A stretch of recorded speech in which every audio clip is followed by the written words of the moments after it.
Yes, Jessica, whenever you're ready. Ooh, now we got to be careful what we say. All right, well, I'll start. Welcome everybody to Wednesdays at 1. Today we're featuring bite-sized LMI in the form of visualizing and applying EmployerOne Survey data and other LMI in our region. These conversations are hosted by Employment Sector Council and the Workforce Planning and Development Board and are supported by the City of London as part of its efforts to drive community and economic recovery. And we are inviting all of our employment and training sector professionals to join us on Wednesdays at 1 to share information, tools, ideas, and to stay connected. Today, I'm joined by our co-host, Jessica Gowers, the Communications Manager at the Workforce Board, who is hosting and recording the session for those who can't make it today. And please join me in extending a warm welcome to our presenter, Bashir Adeyemo, also of the Workforce Board. Bashir is going to walk us through the EmployerOne Survey and other data and discuss how to find and apply the type and extent of labor market information we need in the manner that we prefer. So thank you so much, Bashir, and I'll hand it over to you. Thank you so much, Carol. Good afternoon, everyone. So nice to be here. I think the last time I was speaking with Carol the last time we met was I think 2 years ago, discussing the EmployerOne Survey, specific sectors. So that was in person. It's good to be able to meet again, although in a different setting this time. So welcome again.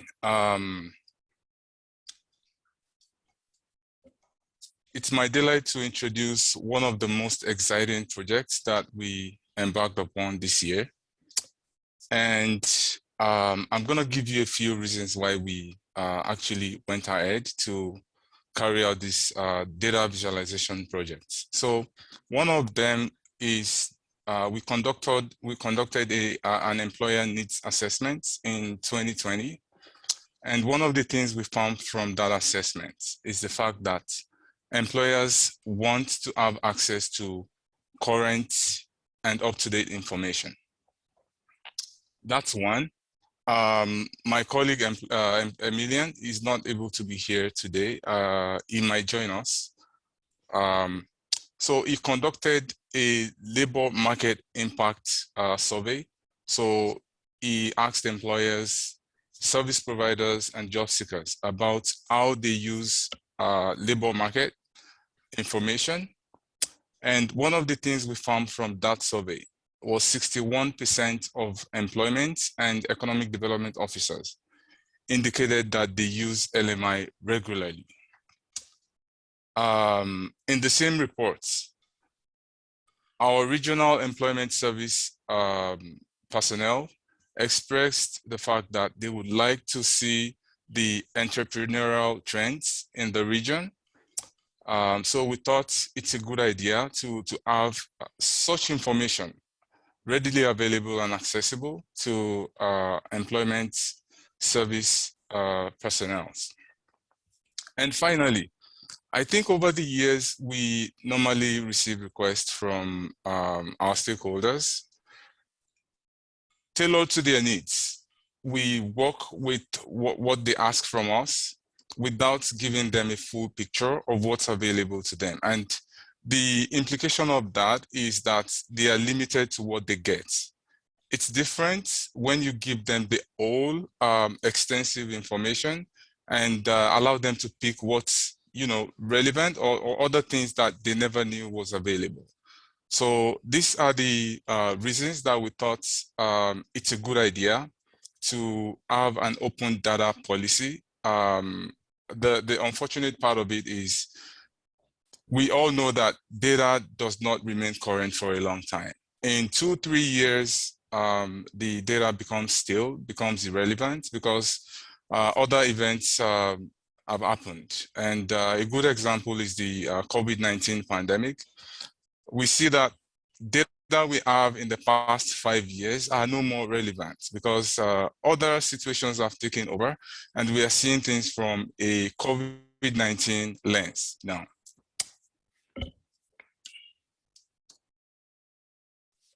I'm going to take you to the actual website soon, the the Workforce Planning Board website.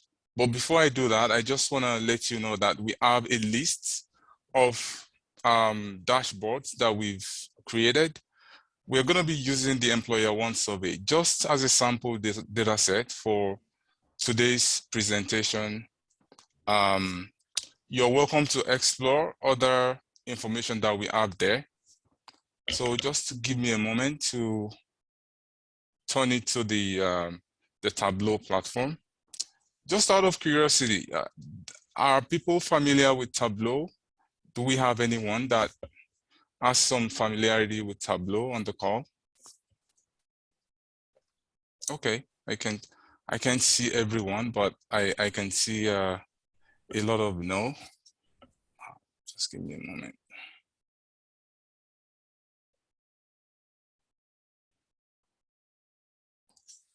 I'm gonna stop share. Then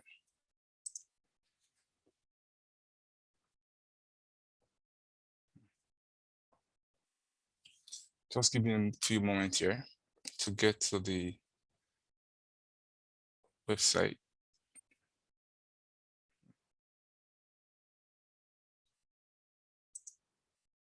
Okay.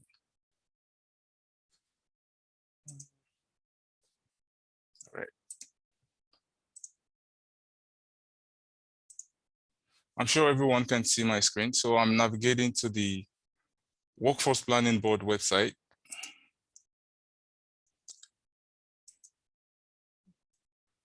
I'm just waiting for it to load.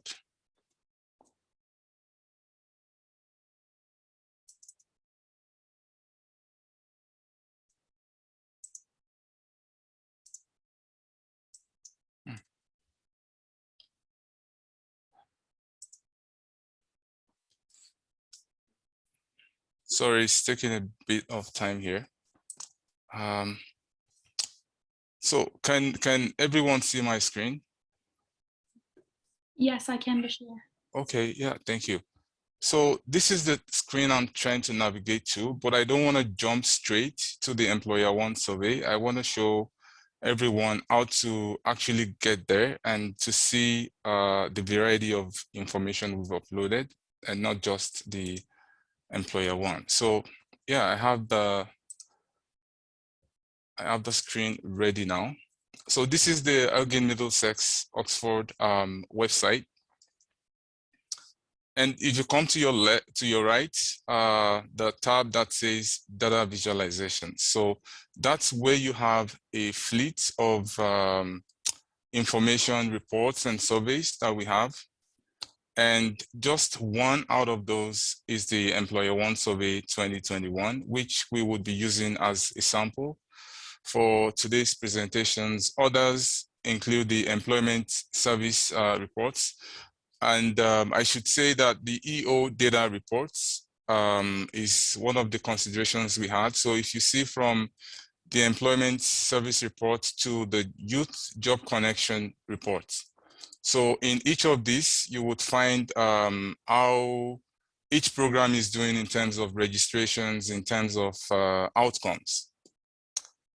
And the other report, the one to the bottom of the list is the business dynamics report. And it was the one I referred to about the entrepreneurial trends in the region. So it shows you the number of businesses that came up between 2020 and 2021.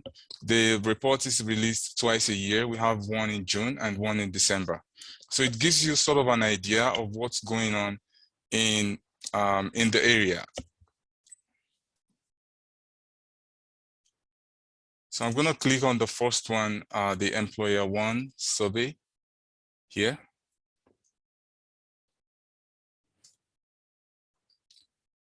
So I have to first say that the data you're going to be viewing shows a context of the London Economic Region, which includes Elgin, Middlesex, and Oxford. The really good thing about the platform is that you're able to sieve the information according to your area. So we'll be focusing more on the Middlesex County area, A large part of that information comes from London anyway, but we think it's easier to use the Middlesex County context compared to using the region, which includes, of course, Elgin and Oxford. So here you have the introduction page where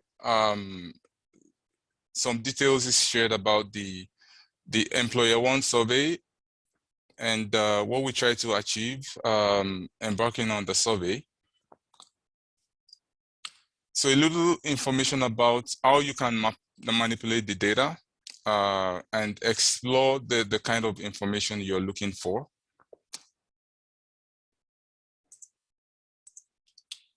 So before we move ahead, I want to give some Tableau advice in general. These are the things that I've found so far, trying to navigate the platform. So it's just common practice. So you should give extra 3 seconds for each query that you do on the platform. Say you have a London economic region data. You want to choose just Middlesex. We'll get to that in a moment. You wait for 3 seconds for the data to populate. Also, navigation is a very important thing to note. So you watch for arrows as you navigate the website. There may still be some information that you can get if you scroll. So you can either scroll to the left or right or up and down. So that's another thing. Another thing to be cognizant of is if there's inactivity for a certain amount of time, you go back to the starting page. You get back to the introduction page, for instance. So just keep note of that in case you're in the middle of it with a client and things keep going back to the refresh page. So that's the way it's designed.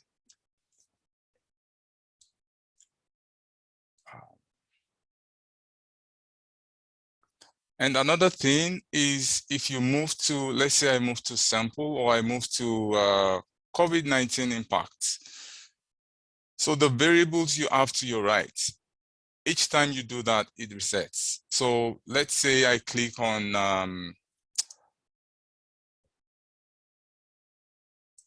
Elgin County and then move to COVID-19 impact.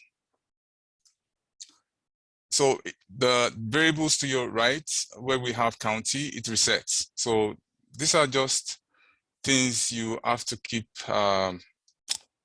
note of. So what I think would be most beneficial for this presentation is to not go through the whole of the EmployerOne survey, but the goal is at the end of the day, you're more comfortable getting into the Tableau data visualizations and get the kind of information exactly the way you want it. So I want you to be comfortable using the platform. So I'm gonna go through it with a few questions that we would be answering together. And at the end of the day, Jessica would, seek your feedback in how you feel the presentation went. So as I said, we're going to start with the sample data. So as everyone can see, I mentioned about the variables. The first one we have is the county. So in our own case in London, the closest we can go is Middlesex. So we click on the Middlesex county, and the best way to arrive at that is to just go to all and just click on that. So you have everything blank, and then you click on Middlesex. So this is all the information we have for Middlesex. These are just, these are demographic information about employers and their location. Are they startups or they've been around for a long time? Are they a branch or head office? And the size of their business.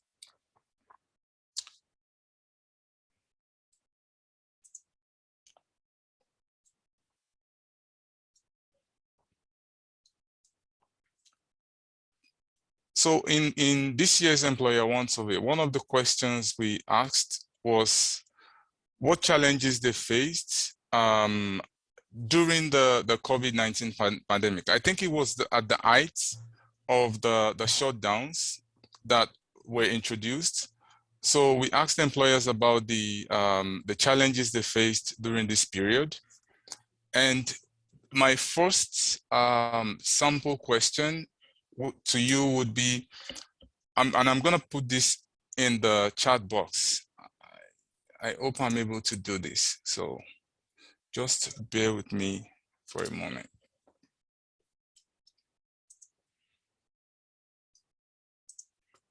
And please feel free to ask any questions as we move along on in the chat box.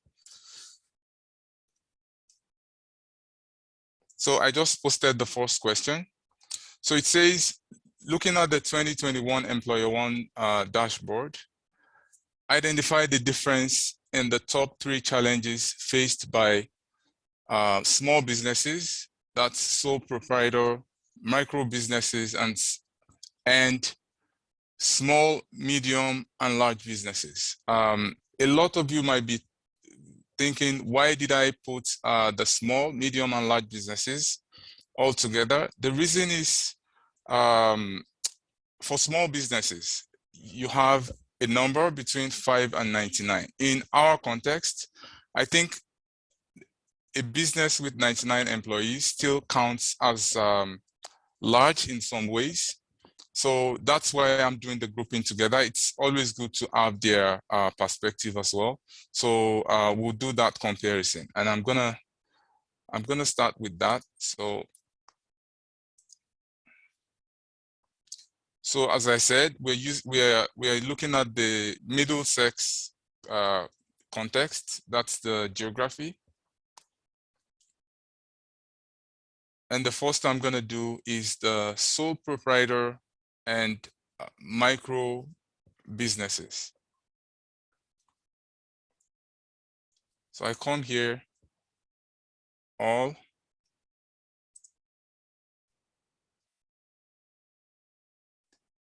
and my first one is micro businesses and sole proprietor.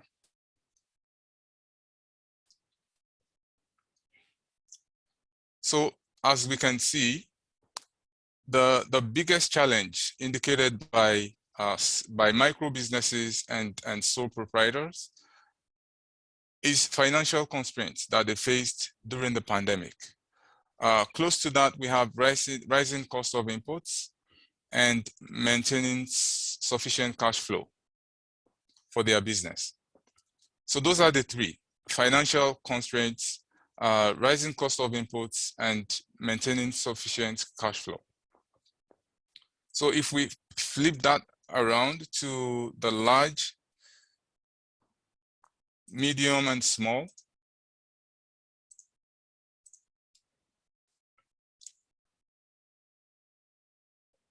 we see things changed a little bit. What we see with the micro and sole proprietor is, it's sort of below. So we have recruitment and retention challenges facing larger employers in London and Middlesex.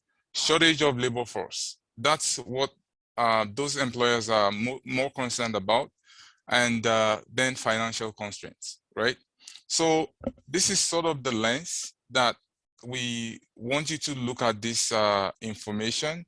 I don't think a certain challenge applies to all employers. So you have to look at it from the lens of the size of the business, right? And then you can look at it from the size of the London economic region. You have to go down to the Middlesex, right? To the specific geography.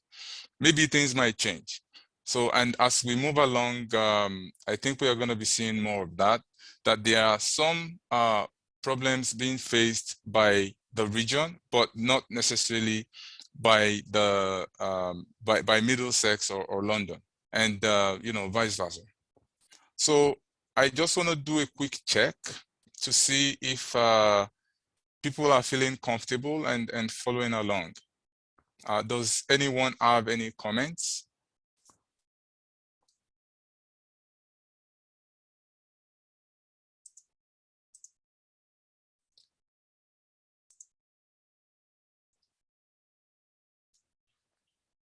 So I'm going to take that as I can move along.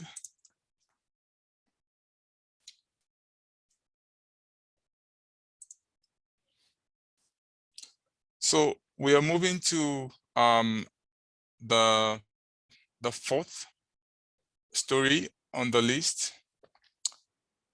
So we asked employers about their hirings for 2020.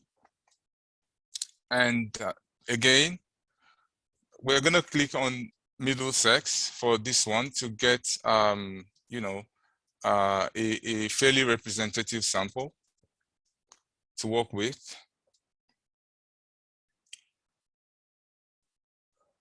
So again, this is the representation of the Middlesex County and London for all business sizes. So it reflects 73% of employers said they did hire employees in the last 12 months. So if we go down to micro and sole proprietors, let's see if it changes or not.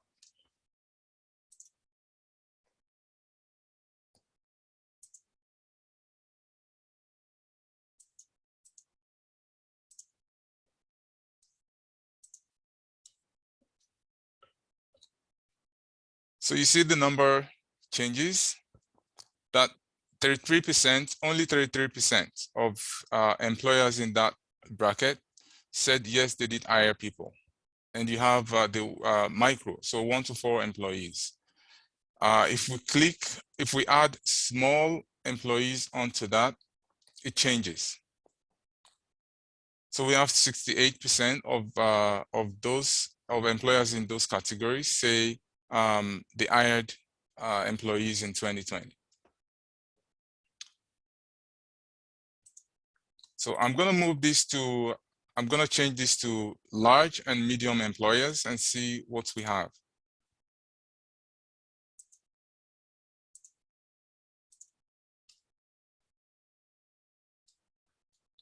So when we go to large and medium employers,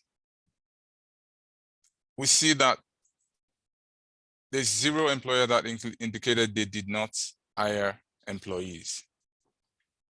So this is just to, you know, tell us where those fully hiring employees are, and those that may, you know, may not stand a chance of hiring employees are.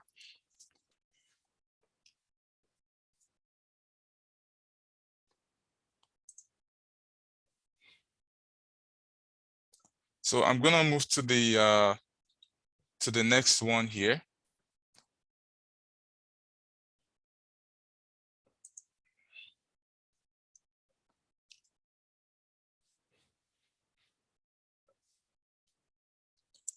And this is about separations.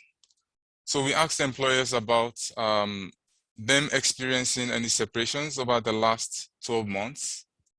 And again, this covers the whole of the London economic region. 75% of employers in our region said they experienced some form of separation. So if we adjust the variable and go down to Middlesex, we add 75% for the London economic region. So it's kind of close. Less employers in the Middlesex County area and London said they experienced separations. and to look for micro and sole proprietors. So only 30% of employers in that category said they experienced separation. So if we go to small, medium, and large, let's see what the numbers come to.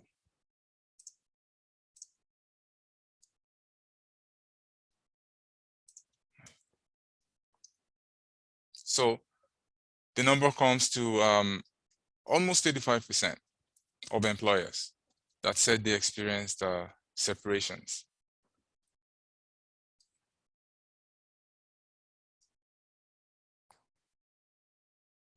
So one question I also had here, and I'm going to post that to the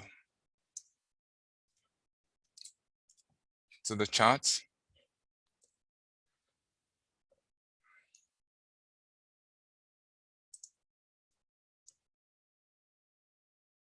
Oh, sorry, Carol, I'm just catching up with the comments you had on the chat. So if Catherine hovers over the graph, does this tell the number of employers responding in that category? Yes, that's right. If you hover on the pie chart or bar graph, it tells you the number of employers in that category. And I had a question from Catherine here asking how many employers participated in the EmployerOne.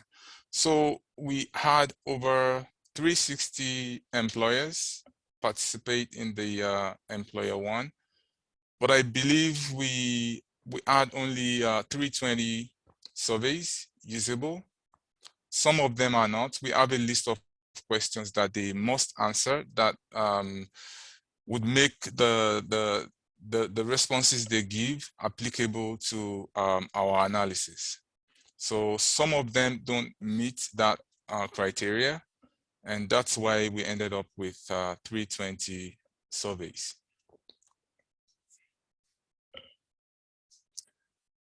I'm gonna see if I have any other questions. Okay, so I'm just gonna post the next one.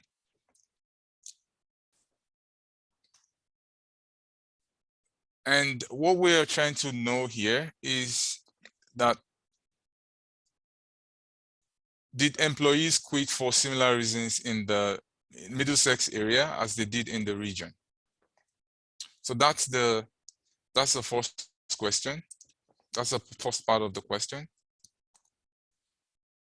So now we're gonna come down here. We have the reason for each separation category, for quits, for permanent layoffs, for temporary layoffs, and for dismissal.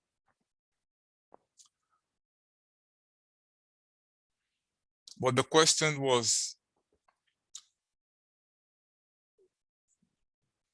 did employees in the Middlesex area quit for the same reasons that employees quit in the London Economic Region? So first, we're going to do all.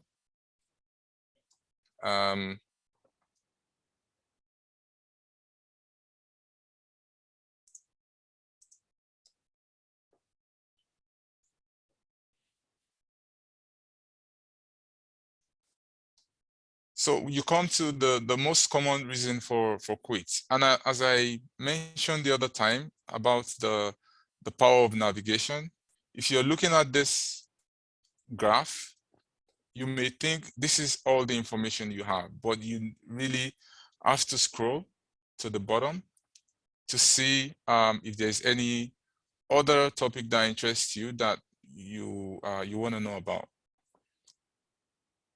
So looking at the response we got here from employers from the region, a lot of them thought, their employees looking for or finding another job is the top reason they quit.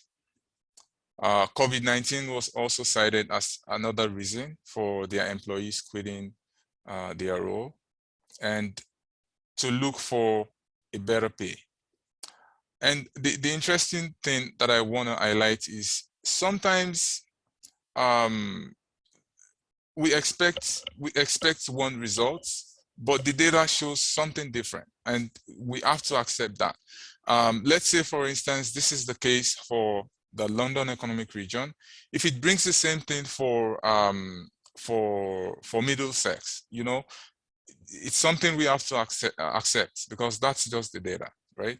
So I'm just going to switch over to just Middlesex now and see what the situation is, or what employers are saying is the reason for quit. So looking for another job, COVID, and a better pay was cited as reasons.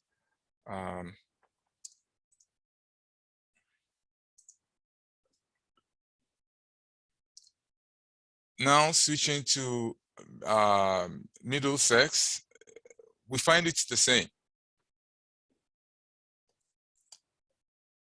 So looking for or finding another job, COVID-19 again was one that they highlighted, but the third one was career change. So a lot of people said they want to switch their careers, and with seeing this information, actually clicked that. One of the things we found out in the employment services reports, no, I should say the second career report, was it was the only program that saw a surge in enrollment out of all the Employment Ontario services. And we think that's must have been as a result of COVID-19, with people losing their jobs and, you know, switching to other careers. So for the Middlesex, we see that, you know, employers are saying a lot of their employees are quitting to switch careers. Okay. So the second part of the question, I'm just going to read that. So are employees with larger organizations, so that's large and medium, quitting for the reasons as smaller organizations? Sorry, quitting for the same reasons as smaller organizations. So we are going to use the same context of geography, Middlesex, and then see if the micro and the sole proprietor are saying something different about the reason why the employees are quitting.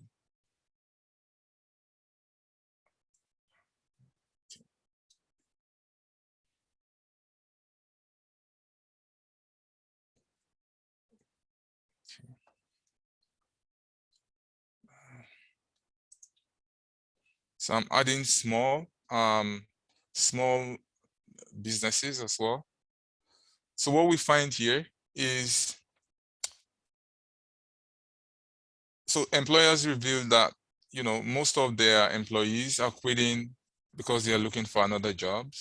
COVID was also a factor, and then career change. So that's for small businesses. But if we go to medium and large businesses, let's see.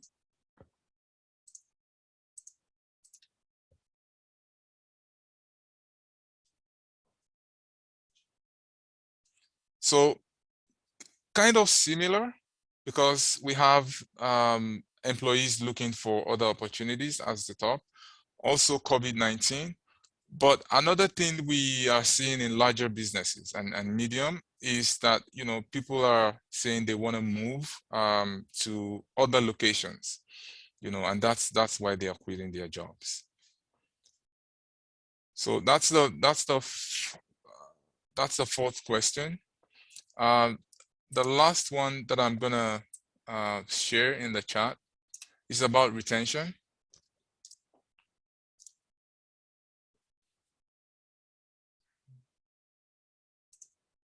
So I see we have another question. So the top sectors.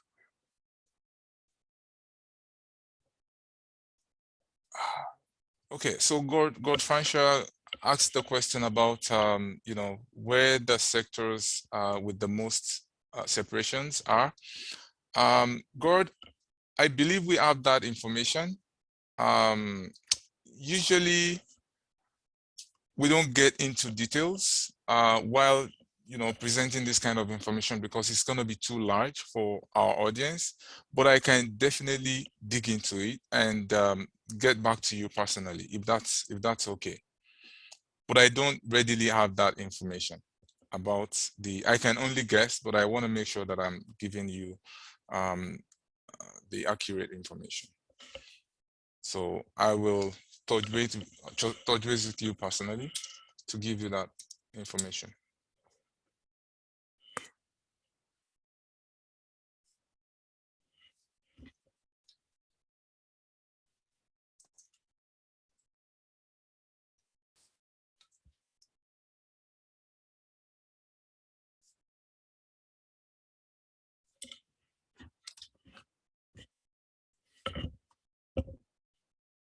Okay. So the question is retention as much of a problem to small businesses compared to large businesses? So that's the first part of that question. I'm gonna move on to retention. Just giving it a few seconds there. Okay. So the regular routine, we go to Middlesex,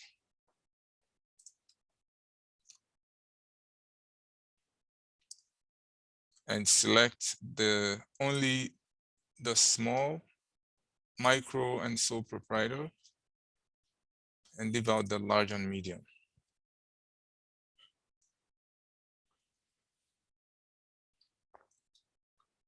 So small and micro businesses, 50% of those employers said retention was a problem for them. If we switch to those medium and large businesses,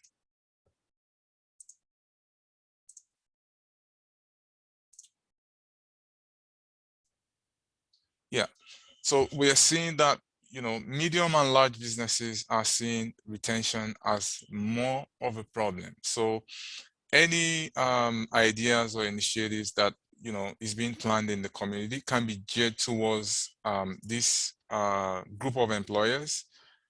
More of the efforts have to be made towards getting those employers help. So I think this is sort of the lens that we can be looking at this information from.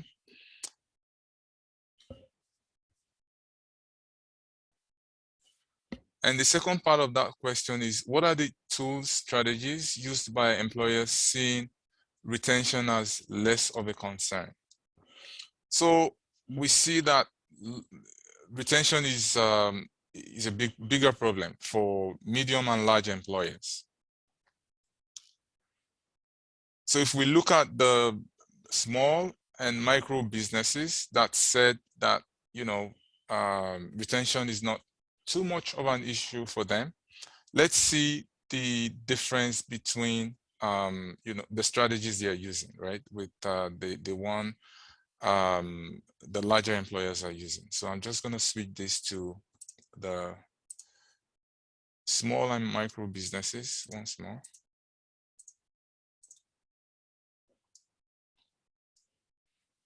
Okay.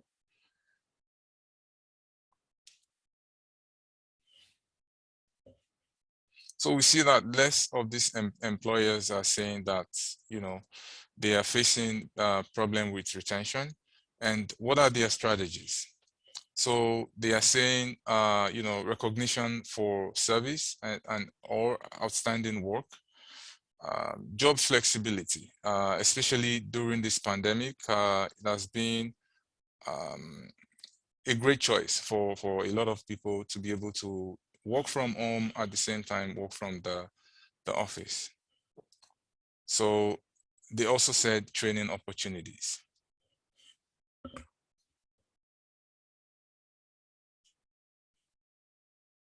Oh, sorry. I must have mixed that up because I had my scrolling button overworking. So the highest strategy, the top strategy used by those employers is regular increases in salary and recognition of service or outstanding work. And the third is job flexibility. So if we go to, and to me, that may mean that these strategies are working for this group of employers. So if we go to the large and medium, let's see the strategy they are using to, the strategy they are using to encourage retention.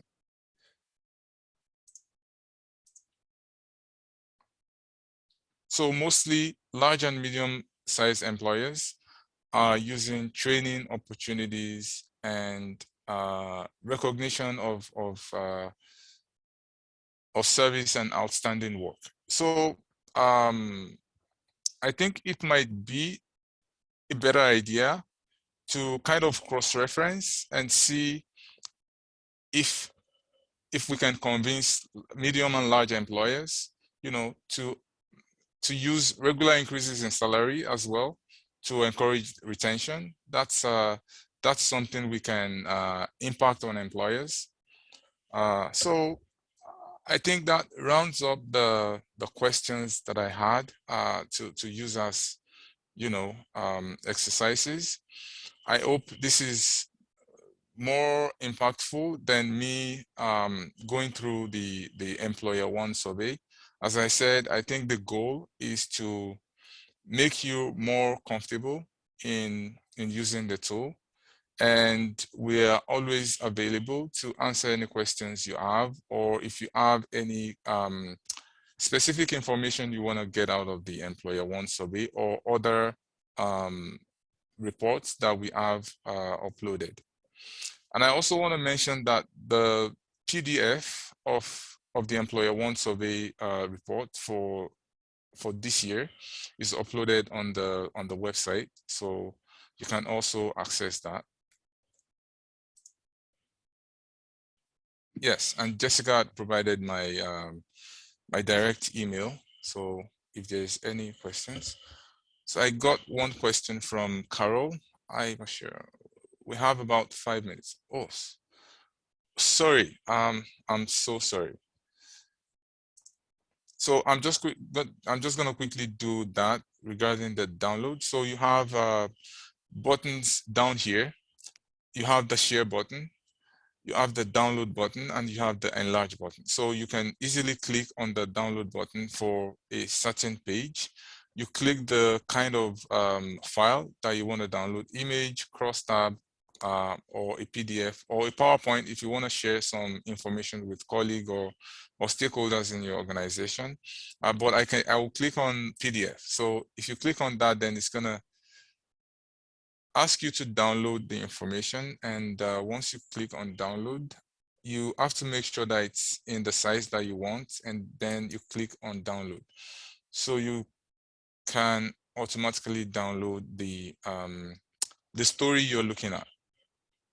So that's one of the advantages of the platform as well. Amazing. Thank you so much, Bashir.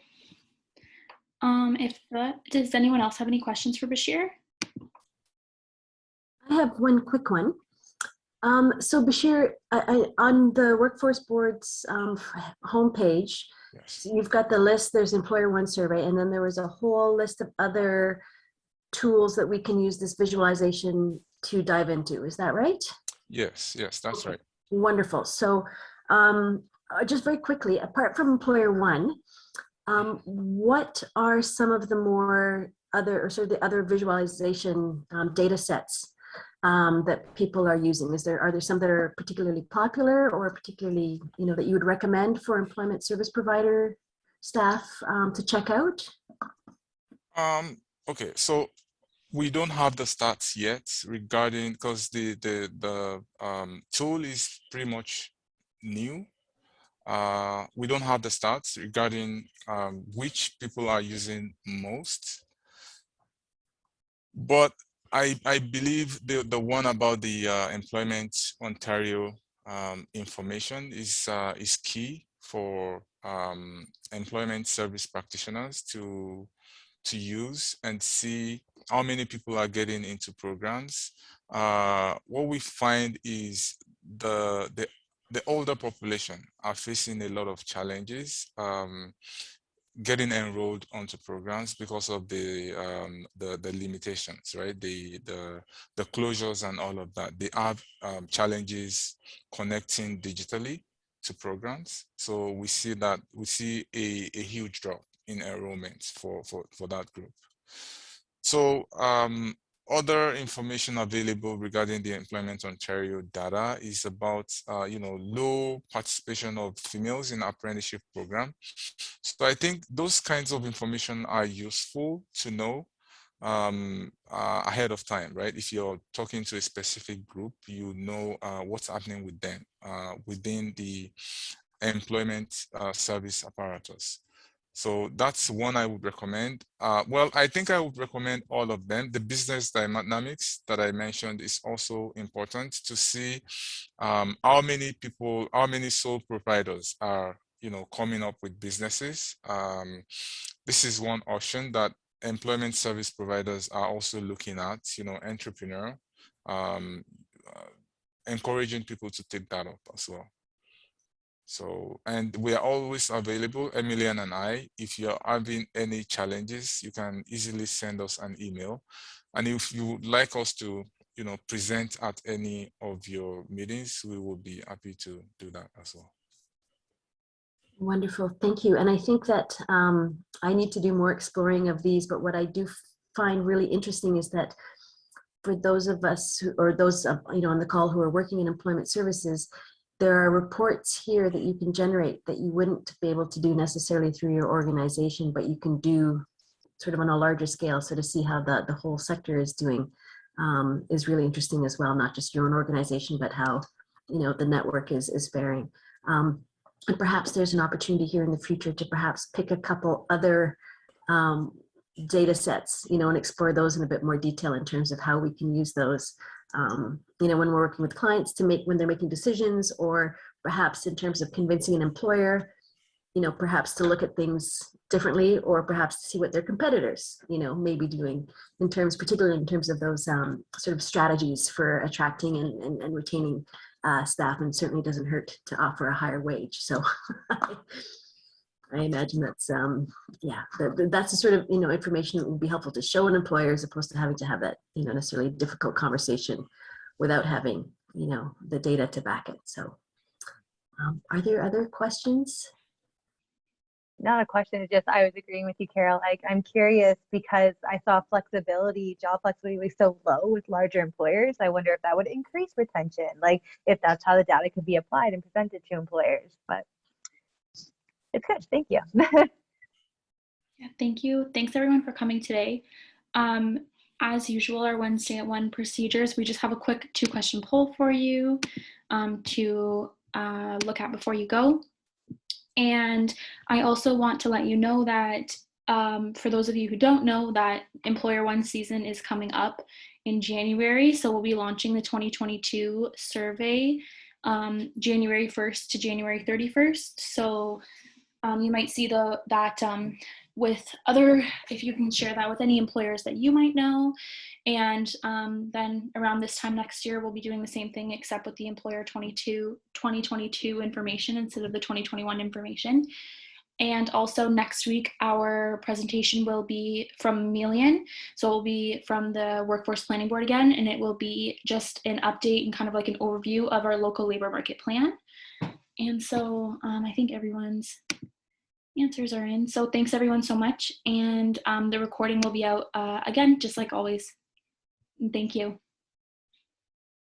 Thank you so much.